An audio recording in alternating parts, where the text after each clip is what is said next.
One of the things about Britain is we're the first industrialised nation, so it's generations since there was someone in their family who grew food.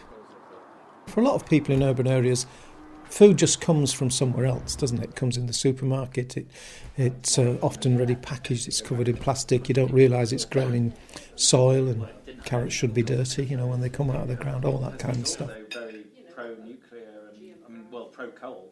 Well, I don't know what... If anybody's got any more questions, go and find her at the serving house. We're here for a taster session on the Our Food project, which is a community-led food research project. If we think about food production and consumption as being to provide us with, or maintain and improve our health as the main objective, then it's really working against that.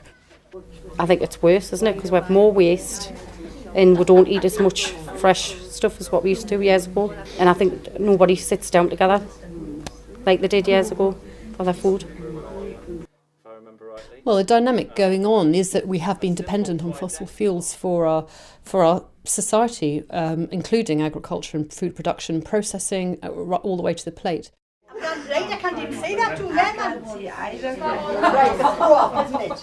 I think that food research can be seen as very much a scientifically dominated area. It can be seen as very much tied up with the interests of large businesses that are involved in food systems. So I think that getting alternative perspectives into food research and informing the questions that are actually asked in the first place can only be a really positive thing, and it's something that ties in very much with our ethos at the cooperative. We're about listening to our members and the communities that they live in. Negative association with research. The food is quite fashionable at the moment, so there's probably a lot. Well, there's lots of big issues around food. I think people are eating the wrong types of food. There's issues of health. People are wanting to grow their own food, but maybe they don't have the resources. Very much. If we look at in economic terms, if we really internalised the true costs, the wider impacts of food production, we would find that sustainably produced foods, such as organic foods or ecological foods, are cheaper to produce. So at the moment, the government spends millions of pounds cleaning up waterways every year, taxpayers' money, which are polluted by intensive agriculture. If you factored those costs into the cost of production, you'd find that industrially produced foods are a lot more expensive than we think. And people are not stupid. People have common sense. That's what academics often underestimate. And they can very much separate the truth from the bullshit.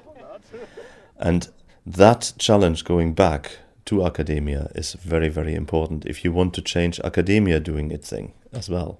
Because at the moment we are mainly funded by commercial interest. That is a problem.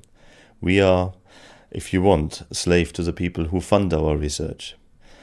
For that to change, again, we have to get the public engaged, if we want it to change.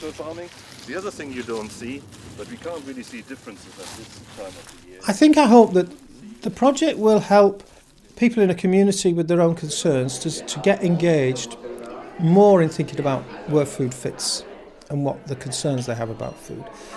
To have some then interactions between the people who currently do research in the hope that they're trying to benefit people for the future, but may not be doing or addressing the kind of questions that people at the community level have.